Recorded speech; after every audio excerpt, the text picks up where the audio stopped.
Эдактабуллах Сахайрнулах доктору, Барджону, уважаемые жители Республики Якутяне. В этот день уходящего лета я обращаюсь к вам, дорогие земляки, в первую очередь со словами искренней благодарности. Никогда еще на нашей памяти Якутия не сталкивалась с такими природными испытаниями, как этим летом. Сильнейшая в истории засуха, которая привела к лесным пожарам на огромных территориях, к задымлению городов, сел, сильно ударила по сельскому хозяйству, испытала нас всех на прочность. Но в то же время никогда еще мы не видели такого единства, такой мощной волны самоотверженности, когда тысячи якутян поднялись на борьбу со стихией. И сейчас уже можно смело сказать, мы выстояли. И мы одерживаем победу вместе, крепко сплотившись. Для меня это не просто слова, не просто эмоции. Я всегда верил и верю в силу нашего многонационального народа. Наши люди в трудную минуту отбрасывают все второстепенное, становятся плечом к плечу и побеждают. Самое главное на сегодня – мы окончательно переломили ситуацию и приступили к полной ликвидации еще оставшихся очагов лесных пожаров. Конечно, победа далась огромными, неимоверными усилиями. Борьба с огнем велась в режиме боевых действий с самого начала пожароопасного периода, который начался как никогда рано. Подготовку к сезону пожаров мы начали с января. В этом году больше чем на треть мы увеличили численность штатных сотрудников авиалесохраны республики. По национальному проекту «Экология» усилили парк противопожарной техники. В апреле месяце создали арктическое авиаотделение центром Батагая для защиты северных районов. Привели в готовность систему мониторинга лесопожарной обстановки. Первый лесной пожар был зафиксирован уже 11 мая в Усть-Алданском улусе. С этого дня и до 20-х чисел июня по всей республике было оперативно ликвидировано 150 пожаров.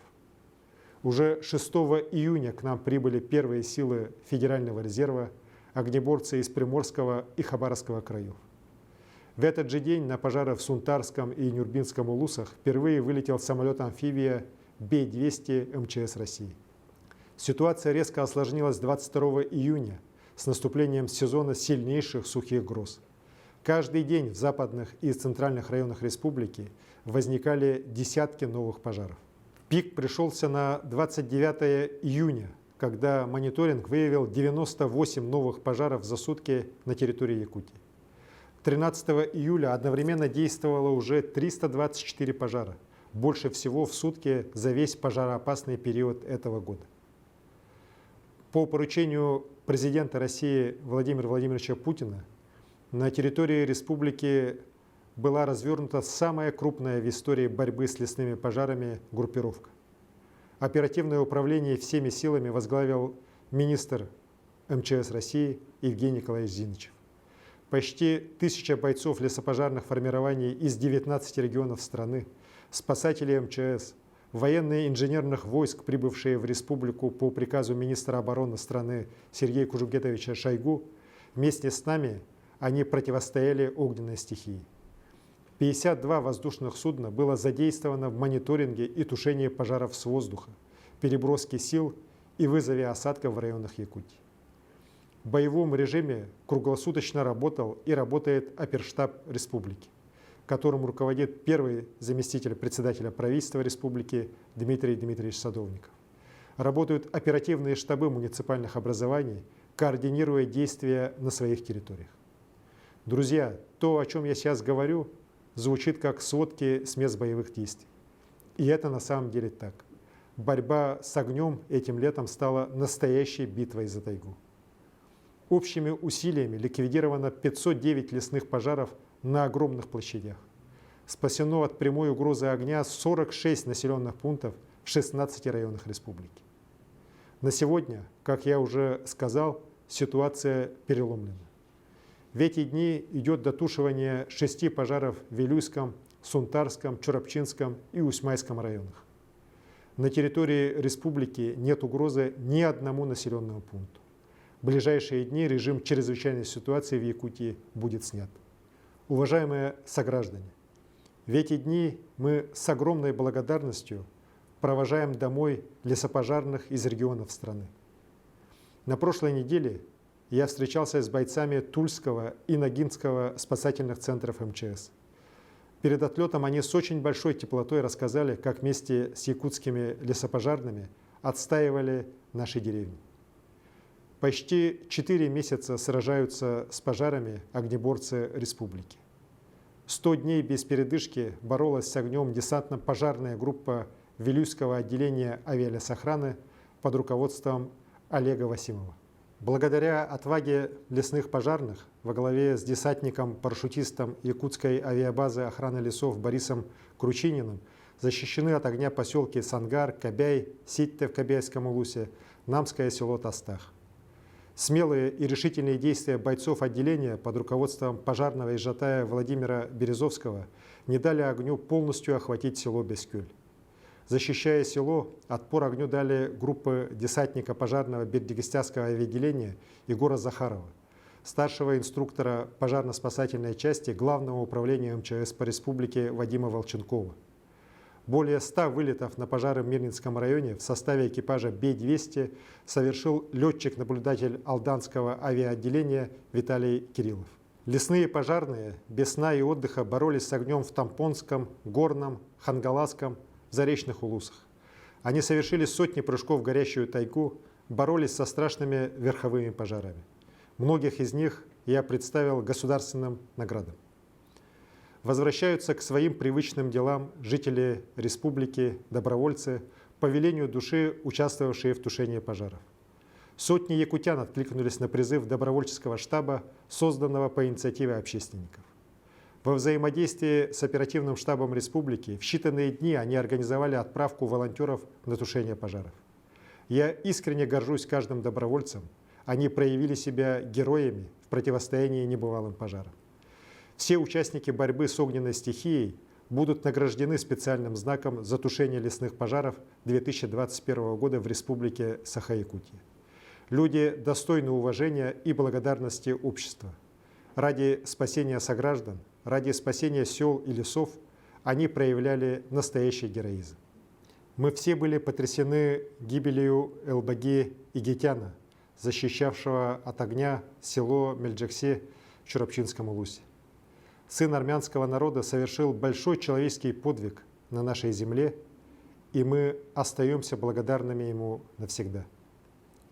Рискуя своей жизнью, в одиночку спас от огня котельную в селе Бескюль Спиридон Яковлев, мастер участка горного филиала ГУП-ЖКХ.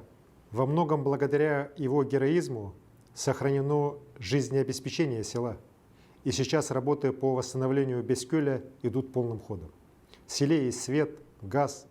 20 августа началось строительство новых домов, которые должны быть переданы жильцам до холодов. Все пострадавшие жители Бескюля получают выплаты. 60 миллионов рублей правительство направило в помощь потерявшим сельскохозяйственные объекты и технику. Компенсацию получают предприниматели, лишившиеся производственных помещений. 77 детей из села сейчас отдыхают в Артеке, Орленке и в Океане. А всего в этих лучших детских центрах страны отдыхают 146 детей из 8 пострадавших районов. 70 ребят вылетают в Орленок 1 сентября.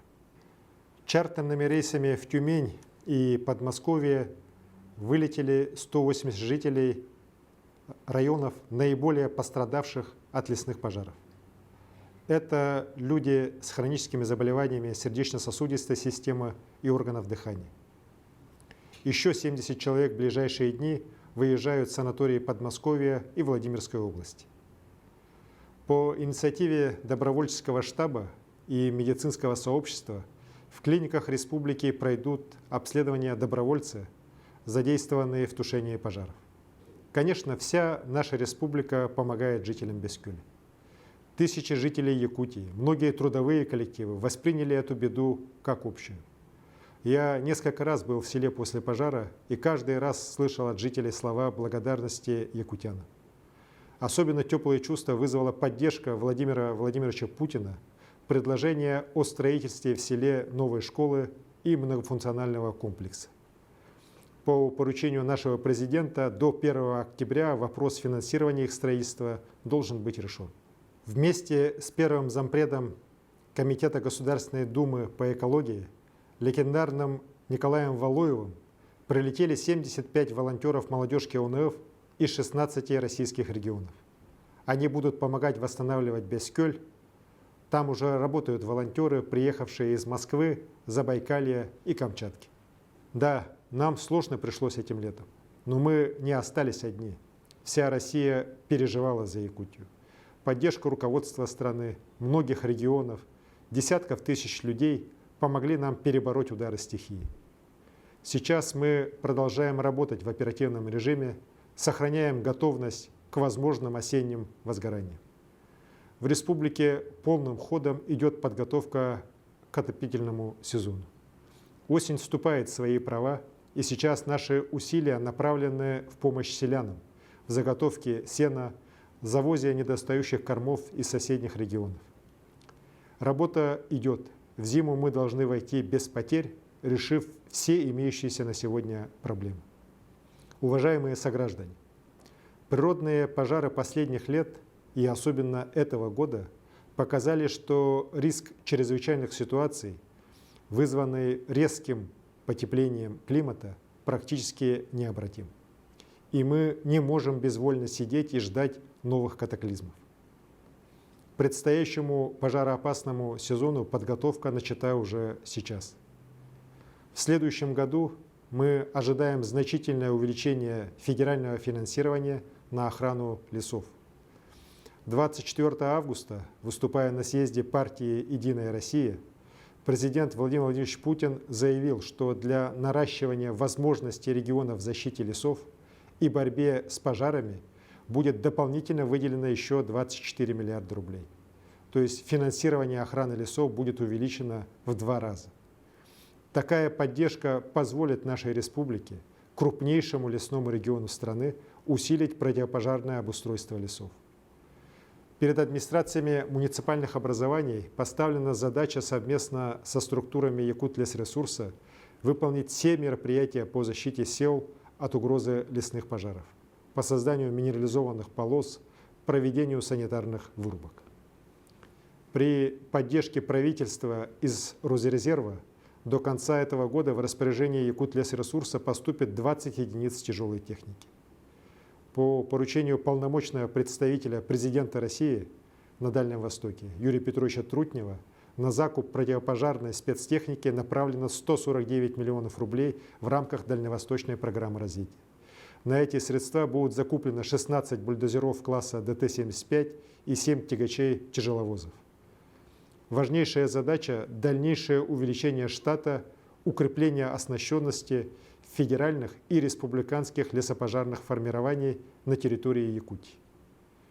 Наша принципиальная позиция в республике, где лесной фонд составляет свыше 250 миллионов гектаров, защиту лесов должны обеспечивать профессиональные специалисты лесоохраны. Их численность должна быть увеличена в разы. Наша цель – повысить оперативность реагирования на лесные пожары, а значит кратно снизить ущерб природе Якутии. В полный рост также встает проблема восстановления лесов, которая не решалась многими десятилетиями. Нужны новые подходы к ее решению, включая создание крупных лесопитомников на территории Якутии. Нужны решения по очистке горелых лесов, особенности вблизи населенных пунктов. Важно, что мы все понимаем масштаб этой задачи. Понимаем, что защита и восстановление лесов – проблема не отдельных регионов, это проблема всей страны.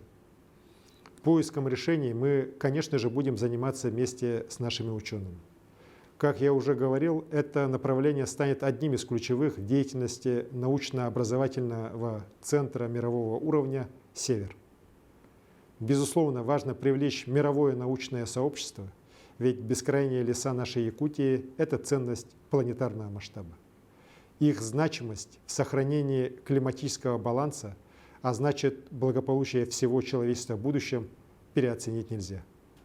Дорогие якутяне, земляки, жизнь у нас в Якутии в нашем экстремальном климате никогда не была легкой.